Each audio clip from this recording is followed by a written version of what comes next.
Brad Roberts. I'm an emergency medicine physician at Parkview Medical Center in Pueblo, Colorado. So there's several different incidences that can happen. Probably the most common is what we call cannabinoid hyperemesis syndrome. That's where people can get these bouts of recurrent vomiting. It's quite debilitating when that comes on. People are screaming, they're retching repeatedly. Some of the ER doctors have actually started calling it scromiting, which is a combination of screaming and vomiting together, because these patients are just coming in just miserable. They're screaming at the top of their lungs. They can't stop retching and vomiting. Often they've been doing it for days. And unfortunately, there's not a lot of our normal antiemetics, in other words, our medications we use to treat nausea and vomiting, that are very effective. Typically, people will say they get some relief with taking a hot shower, but for the most part, the only treatment is to stop using cannabis. And we see those probably as the most frequent, probably as much as every other day we'll see a case of those. In fact, I just ran the numbers. I think there were 180 cases for 2018, so pretty close to about an every other day run at those people coming in. So that's pretty common. The most concerning thing that we see is that people get psychosis from it. So that's what really triggered me to get concerned about all the cases of the psychosis that we were seeing. So a lot of people don't understand that term psychosis. The general lay public would just kind of point to that guy and say, hey, that guy's going crazy. But examples, I mean, I've had people come in, young guy on a football scholarship, was at a conference, and then suddenly left the conference, got in his car, was driving 120 miles an hour down the freeway. Finally his car broke down by the time somebody caught up to him.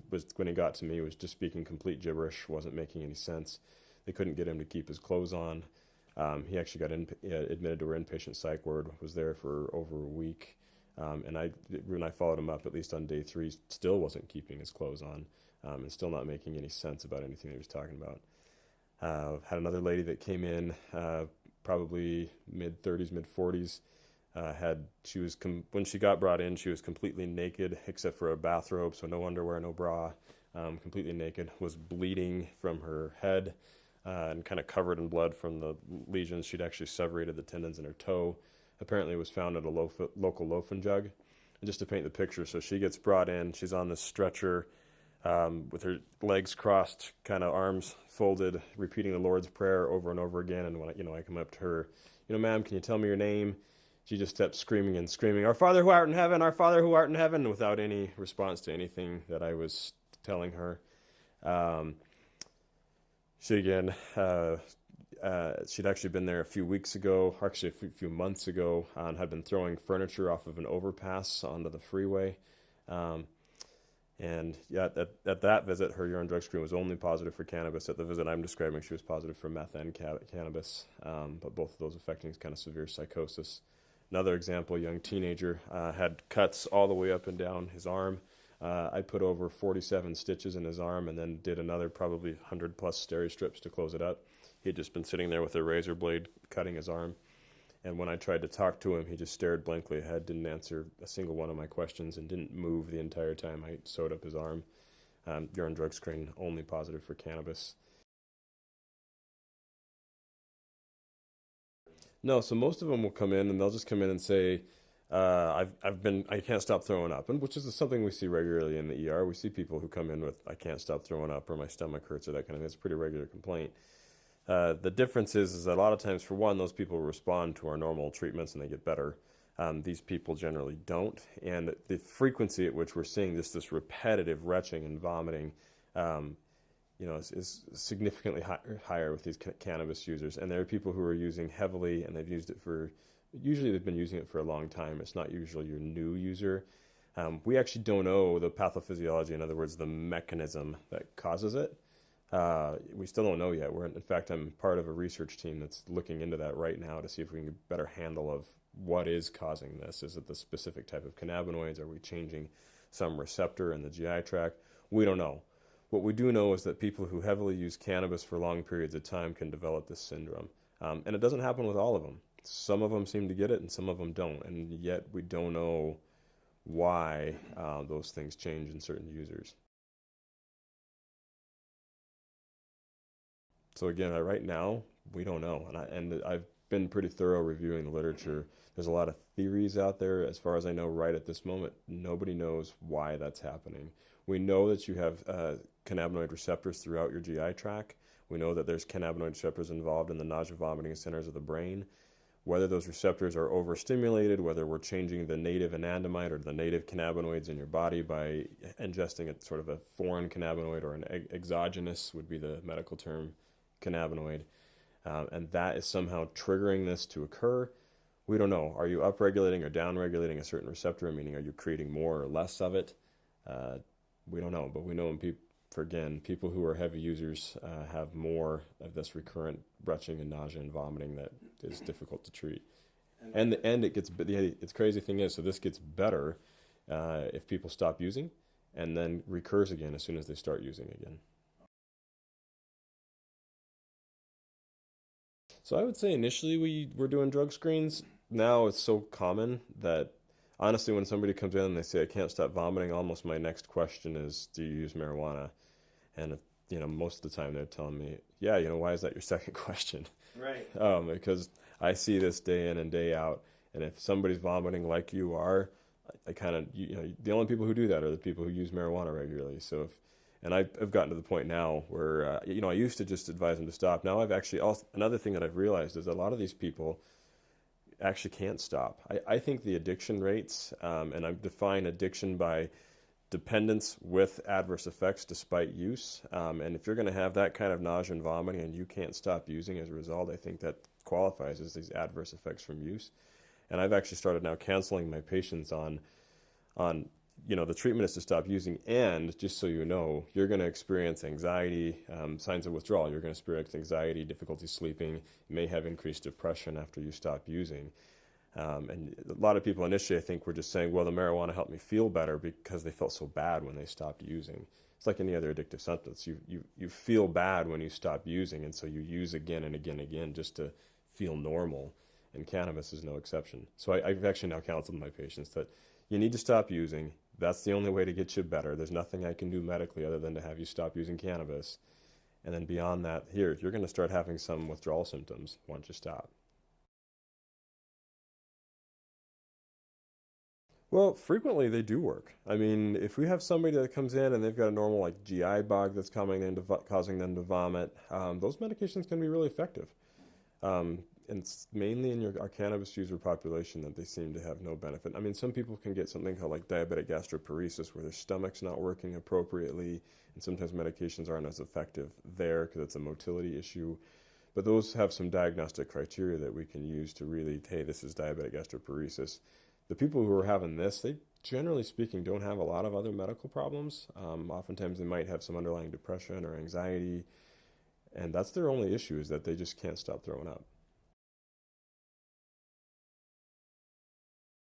Well, so the guardian who brought him in said that he was using mushrooms as well as marijuana.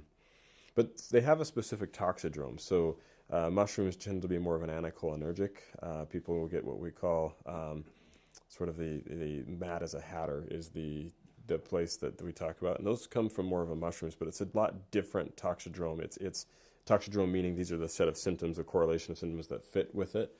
And so in their toxidromes, typically these people are sort of off. I remember one guy that had done mushrooms kind of rolling an IV bag down the hall or tracing the lines on the bricks. It's a lot more of a sedated, out of there, not an agitated, I'm flying down the highway at 120 miles an hour and just completely babbling nonsense. So it's much more of a different kind of psychosis that you see. And I think it was likely cannabis in his case. And that's one other thing that makes it difficult. It's usually cannabis and something else. Sometimes it is just cannabis, but a lot of times, you've got a polysubstance portion to this. It's cannabis, it's meth, it's cocaine, it's heroin, it's mushrooms, and you put that all together into a nice little soup. So you can do an expanded urine tox screen that I think will give you more of a level. In general, we don't do that. It's just a straight positive or negative. And the other difficult part is just based on the drug screen, I don't know how long ago you took it. So THC absorbs in your adipose tissue, so the fatty tissues.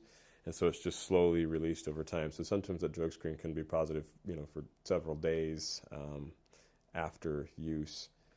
And so it's hard to say how acutely they used, and no, we don't know how much to use other than to start asking patients. And I'll tell you one of the things that changed. So once this first started, because historically, we always ask our patients what we call a social history. Do you smoke? Do you drink? Do you do drugs? And standardly in medical practice, you ask how much do you smoke? How much do you smoke? Meaning cigarettes. Do you drink? And sometimes you might go through kind of our CAGE questionnaire. In other words, do you have an alcohol abuse problem? When the cannabis started kind of coming in here, I realized, so I had already adjusted to say, do you smoke cigarettes? Do you use marijuana? Do you use alcohol? And that's still pretty common what I do. I use those are the main three, and then do you use other drugs? Now, though, I've also adjusted to say, do you smoke cigarettes? How much? Do you use marijuana? How much? And that's another thing that's changed. I mean, it used to be people used marijuana, and it was, a joint at a party once or twice a month max. Now these people are doing 8 joints a day, and most of your users are smoking not only daily. And it's hard to quantify. Is it 8 joints a day? Well, I do 2 bowls, and then I smoke a joint, and then I might dab at night. It's a lot heavier use than what it used to be, and most of our users are now daily users. If you don't use, then you don't use at all. If you're using, it's not like it used to be. I have a joint at a party once every couple months. And that's where I think we got the hey, people don't have a lot of adverse effects from it. It's a joint with less than 2% THC at a party once every other month. Yeah, then you probably didn't have a lot of adverse effects. Doing 20% THC and you're doing it 8 times a day, it's a lot different story. Actually, to be honest with you, I don't. I will say I've seen some. And so some of the cases I've seen, I had a girl who got the bag of candies and basically ate the whole bag. Yeah, so she got a bag of the candies and then ate the whole thing. So she was basically comatose. She went up to her ICU. I think she stayed there for 3 days. They couldn't have what we call a GCS of 3. In other words, not responding verbally. You do a sternal rub, no movement of her arms or legs. Just basically completely unresponsive, and stayed that way for 3 days.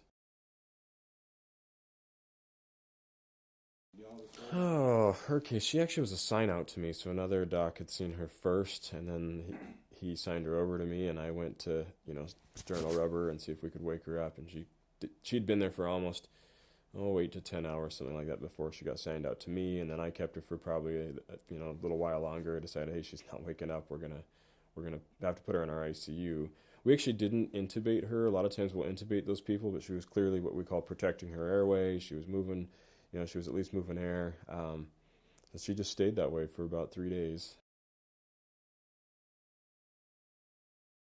Just positive for cannabis. That's it. The other thing that we'll see about just to your question is, the cookies or stuff like that. You're only supposed to eat one bite. And, oftentimes usually like a grandma, grandpa, somebody kind of older will eat a whole cookie. You're only supposed to eat one little nibble of the cookie. And so they usually will just feel sick. They don't feel good. And that seems to kind of go away with time. But you'll see some of those kind of, if you will, overdoses of I didn't realize I was only supposed to eat a small nibble of the cookie, not the whole cookie. So I personally haven't had any. The data shows that those have actually been going way up, and that the numbers of those are continuing to increase. It's interesting on the paper I just gave you. It's been going up and up and up at the particularly Children's Hospital. More of those presentations, and a couple of years ago they decided to do a lot of child-resistant packaging, make it so that it wasn't see-through, to make it so that it was more resistant for kids to get into the packaging. And even despite that, visits still doubled for pediatric kind of ingestions. So if you look at the numbers, every year since legalization, the number of presentations for cannabis-related visits, or at least cannabis has it part of their ICD-10 coding system visits, has gone up. It's gone up every single year and gone up significantly so. And that's really occurred starting with legalization. So you look at those number of visits, and legalization's a moving time frame.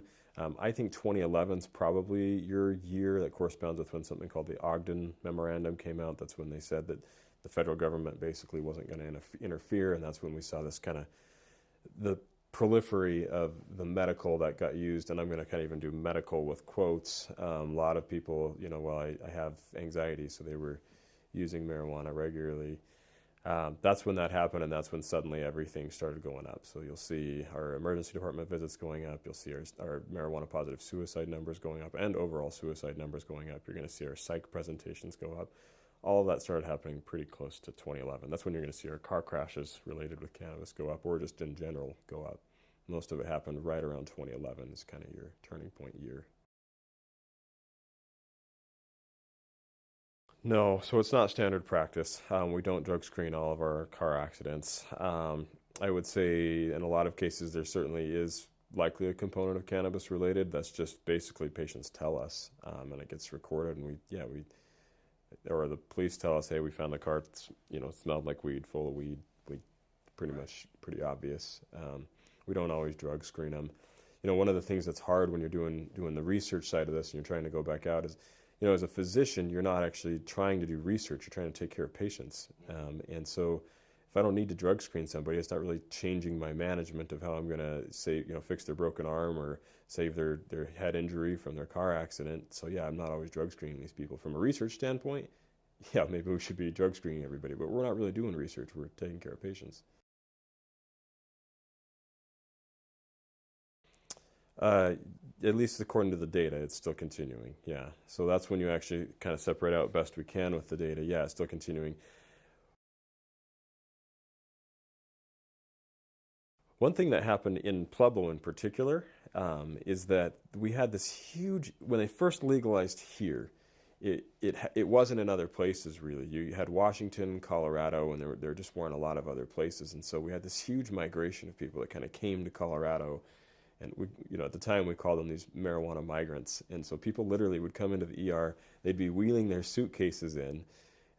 Literally, they'd have like 3 or 4 suitcases. They'd park them in the ER room, and they'd say, I just moved here. I'm here for the marijuana, and I need a house. I need food.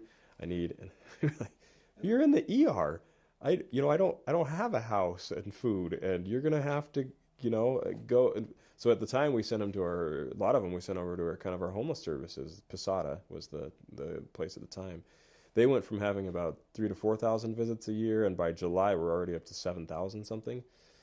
So much so that they were so overrun that they actually had to close their doors. They just said people were getting violent, people were fighting over who got what service wise. There was totally not enough services for all the people that had come here to get them. So Posada now is closed. We have very limited homeless resources as a result. I think people had this. We can't do this. We can't be the mecca for these people to all come here. I think that actually has improved. So once California legalized and once these other places all legalized, why a lot of those sort of marijuana migrants have moved on. It's not as cold, say, in California, but if you read the news in San Francisco now, they're pretty overrun because it's a lot warmer there, and now the marijuana's there. So I want to make it clear, like I'm all about helping the homeless people. If you need shelter and you need food, I think we want to do our best to help you. At the same time, that's occurring when I have a lady with a heart attack or a stroke and you're trying to take care of traumas. We're just not set up to do that, particularly when you're having these people kind of migrate here and, they don't have family here. They don't have any of their resources they need. And we don't have the ability to just, plop you into a house and food and all that automatically. You got to go back home. Well, obviously, I think it's a bad idea. Here's what I would say, though. So this has been convoluted, and as you have pointed out, there's some mistruths being pointed out. So I think there's a huge confusion between this medical and having commercialization. So the big argument is can we legalize it but not commercialize it? And so far, in basically every state that's done it, the answer has been no. If you legalize it, you're going to commercialize it. And that means that you're going to have stores that are marketing it in whatever way possible. So we were out to eat at our Black Eyed Pea restaurant. There was a scrolling board with marijuana advertisements right on the board. So that kind of stuff is hard to eliminate. Once you allow a store to set up shop that's got a financial interest in selling a product, it's very difficult to then turn this into a medicine, which is something that, you don't have that happen with metformin for people for their diabetes. People aren't setting up private metformin shops to market a product. If you can change, so if you can do it, if you can change so that people who have Dravet syndrome or Lennox-Gastaut syndrome, people who have these rare seizure disorders need their medicine, but we don't have a separate dispensary to do it, in my opinion, that's probably the way to go. In other words, you do it like a medicine. It goes through a pharmacy, it goes through FDA approval, and it is all of those things so people who may have a benefit from a medical use can get it, and you completely do everything possible to not allow commercialization. And commercialization, again, private shops that have a financial vested interest in selling a product. The other part that gets talked about a lot is, well, this is a bigger, broader debate. Do we help drug abuse victims, or do we prevent drug abuse by inflicting a punishment? In other words, if we tell you there's a jail sentence or fine associated with using, do users then not use as a result of that? And I'm certainly not a criminologist. I don't have a background in that. However, I think that's a big center part of this debate.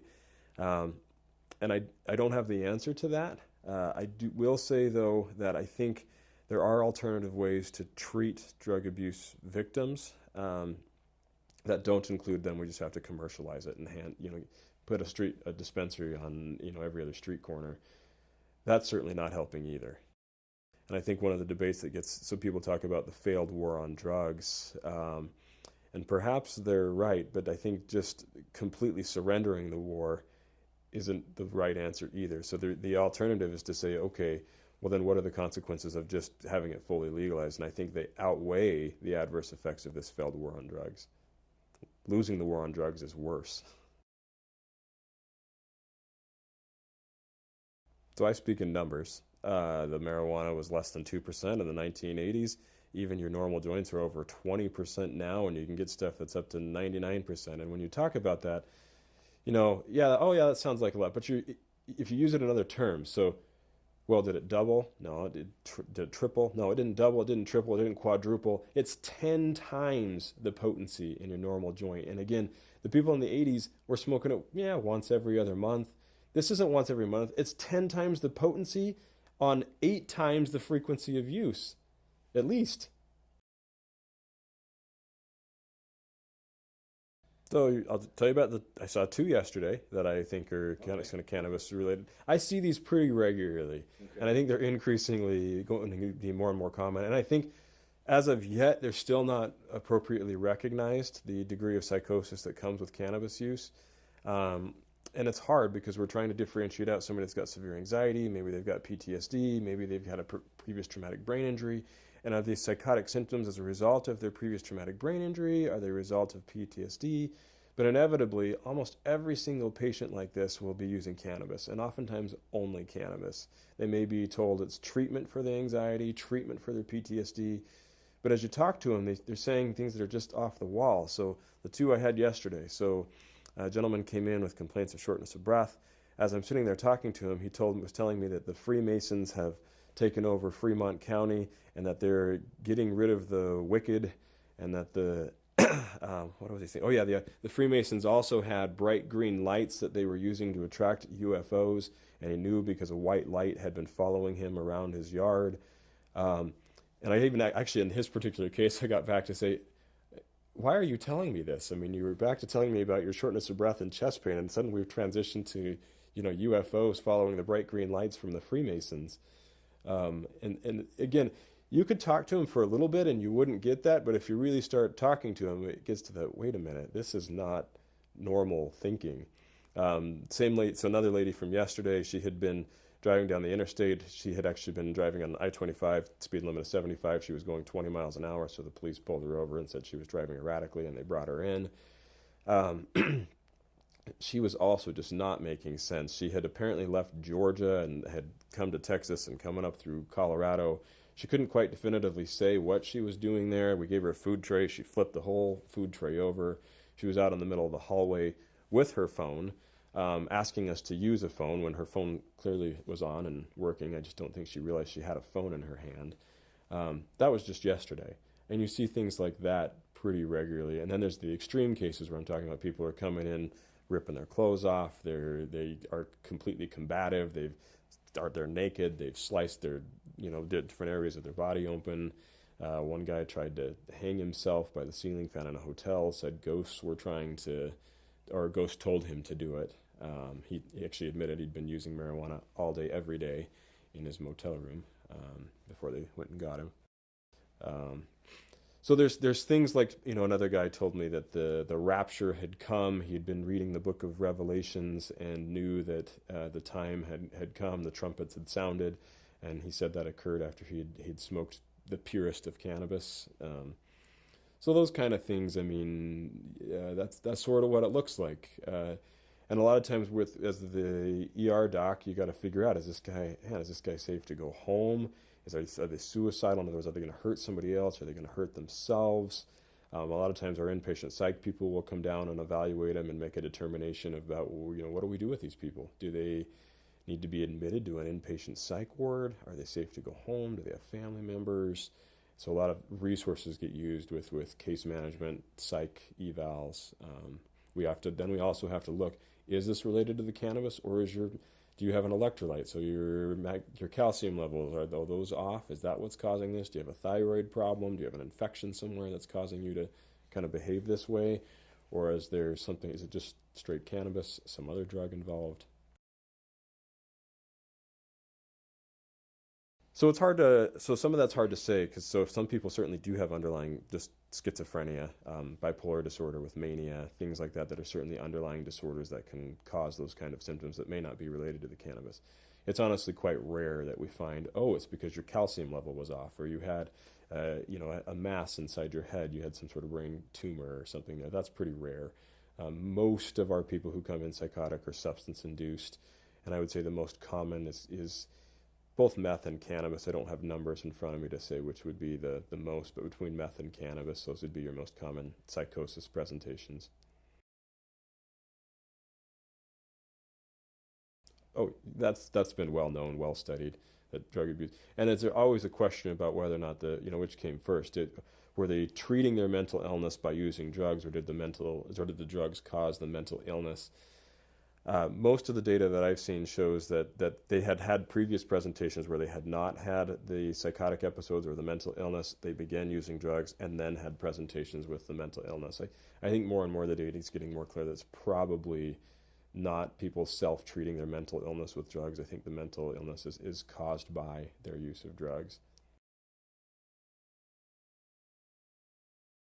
So there's one other thing that I don't think people even know to ask yet. And that's that, I'm going to take you off camera, but I'm going to show you. These are the numbers that I think struck out the most doing this whole big study is this. So this is our suicide numbers, and I'll come back on camera, but these are just the number of marijuana positive suicides, and you can see going along 2011 hits, and then you just boom. So marijuana positive suicides. These are our total suicides in Colorado, and again, at 2011, boom, you have this huge spike. So then you separate it out by the percentage of those that have marijuana positive for suicides. Even with that huge spike in total numbers, your percentages are still spiking up. You went from 4% to 15%. Again, that's not, and you're talking suicide. That's completed dead suicides. So to kind of take it back, the other thing that I think has got to be looked at and got to be evaluated is the incidence of suicide, particularly suicide completion by cannabis users. I think that data is getting more and more clear that with cannabis legalization and increased use, more cannabis users are committing suicide and completing suicide. Now in Colorado, the most common substance in our teen suicides is cannabis.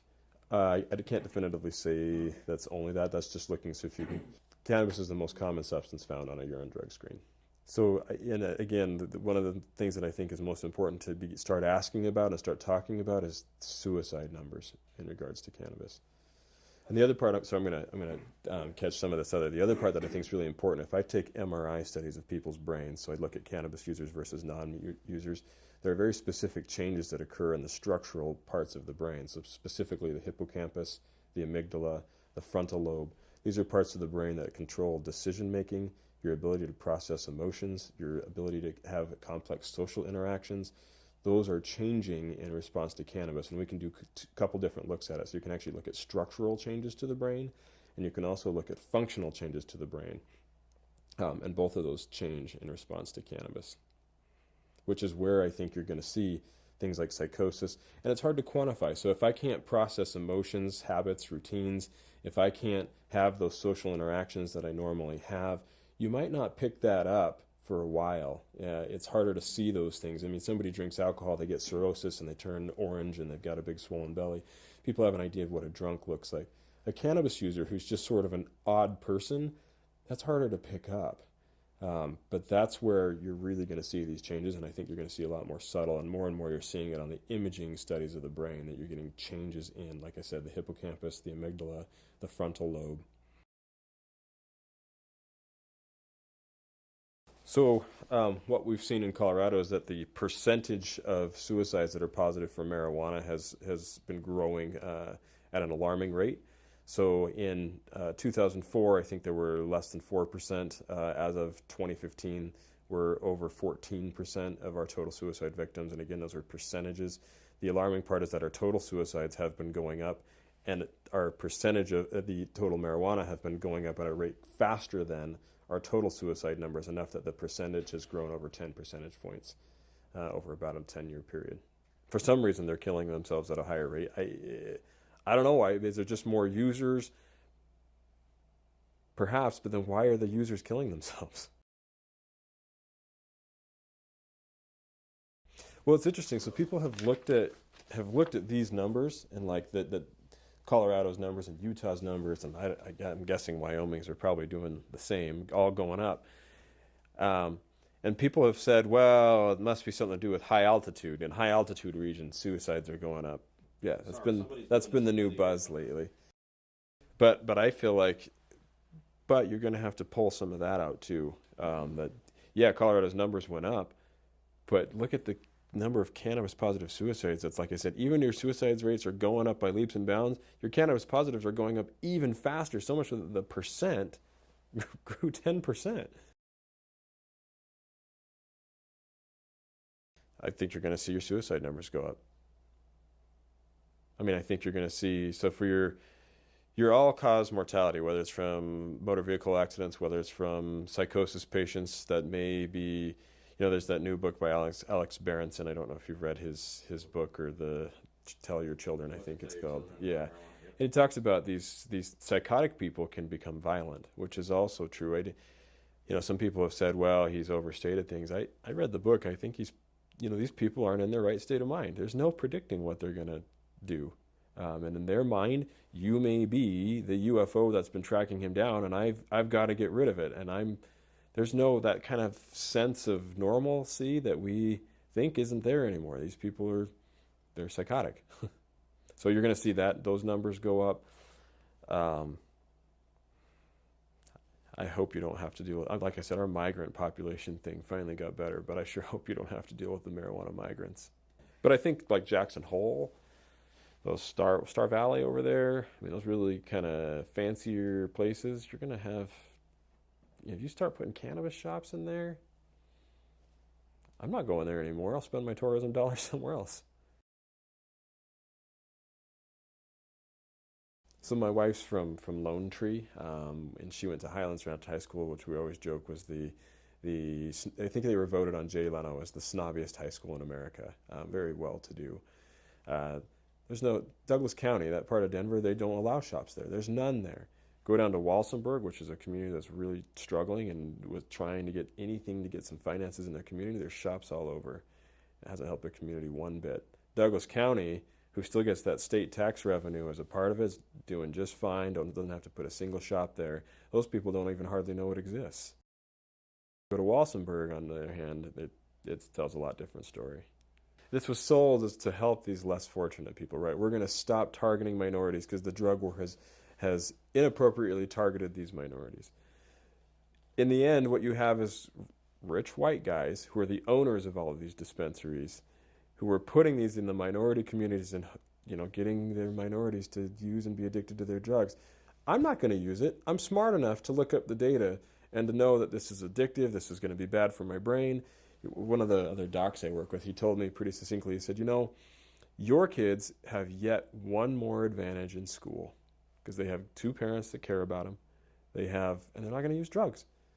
The kids who already are disadvantaged because they're maybe from a poor family, they've got a single parent, let's have them smoke weed and damage their brain. Well, that's going to help them. I think that's the part that stands out. Truly, we see a lot of the throwing up, the cannabinoid hyperemesis syndrome. The psychosis is the part that stands out. That's the part that you're trying to take care of your heart attack victim. You're trying to sew up a cut, and suddenly there's somebody in the hallway screaming, being tackled by security guards. So certainly those stand out. I have friends that come to the emergency department for whatever reason. And they say, "Man, I've been to where you work. That place is crazy." You kind of don't want that. If you're having a heart attack, I want you to feel comfortable. Come in, come see me. We can get you better. That's what I tell people all the time. You come in, we'll get you better. But you don't want to come in when you're like, people are tackling people to the floor and you're having a heart attack, or you're just, if you're sick or whatever. So when I go to high schools, like, so I've gone to, actually, I guess the middle school here, I've gone to the middle school and try to teach kids about how addiction works, how dependence works. And I think there is a lot of power in education, but as part of that, you can look up the website from some of these kind of marijuana cited websites, and they'll say some very generic terms. Researchers say, scientists say. They never cite a study. They rarely give a particular name to the researcher or scientist. It's very generic terms, and they never give a citation. And then I'll pull up an actual research article, and I say, this is what a research article looks like. It's got methods, it's got objectives, it's got here's the statistics we use to actually analyze the data. When you go to these other websites, it's very slanted, and most of the time there's again these very generic researchers say, scientists say, there's no citation. And I challenge you, go to any of these websites and look at them. Find me the citation, find me the actual peer-reviewed medical journal that this stuff is in, because it's not. There's nobody studying that. And as part of it, so if you want to say, well, which cannabis project did you use, go and research that. It doesn't even match. If you go to different websites, it's not the same information. One dispensary worker says it's this kind for anxiety. The other one says it's this kind, and it's not the same kind. So I think there's probably the best, in my opinion. There's a couple of things. So CBD, I think, can be effective for control, for at least improvement in certain refractory seizure disorders. I think the jury's actually still out. Part of that is because all of those people were taking their normal anti-seizure medications, and it affected the metabolism. And so they developed these super therapeutic doses of their normal anti-seizure medications. As far as I know, I don't think it's ever, even with the Epidiolex, the new CBD FDA-approved medicine, as an isolated, we're just using that alone to control your seizures. I don't know. I actually have to look. I don't know if that's been studied yet. It hadn't last I looked. I think people with multiple sclerosis that have horrible spasticity, I actually really think that they can get benefit. I think those are people who could really have some life-changing and improvements from particularly CBD-based medications. I don't think that's smoking a joint. I don't think that's dabbing, but I think they could really have some life-changing improvements. There's some other talk about, chronic pain gets talked about a lot. I think there's probably something with neuropathic pain. I don't think we've figured it out yet. I think the science is still young, but somehow if you manipulate the endocannabinoid system, could you improve outcomes in neuropathic pain? You might. Now, that's going to come with side effects. No medication you use, whether it's ibuprofen, Tylenol, oxycodone, it doesn't matter. They all are going to come with side effects, and there's been well documented in the news recently the adverse effects. Cannabis is not going to be a panacea either. It's going to come with side effects just like any other medication does. You're going to have to weigh your risks and your benefit. There's even some talk about them improving cardiovascular outcomes. So can we treat people with congestive heart failure? Can you do, as a blood pressure medication? Perhaps you can probably manipulate the endocannabinoid system in some way to improve cardiovascular outcomes. We are really far from doing that now, and again, that's not going to be smoking a high THC joint. And so to confabulate or confuse those two is one of the big problems. They've been really successful in saying, hey, look, there's some study that looked at it may improve multiple sclerosis, and it's got a very narrow group of patients with a very narrow compound, and then taken it to something completely different and said, therefore, you should use this. Well, not that many people have MS, right? There's very small percentage that has MS, and there's a ton of people who are out using cannabis, and so uh, people then start self-diagnosing. Well, I knew somebody that had MS, and they had pain in their leg for a day. My leg hurts too, therefore I have MS, so I'm going to go get my cannabis, which is it's not the way that works.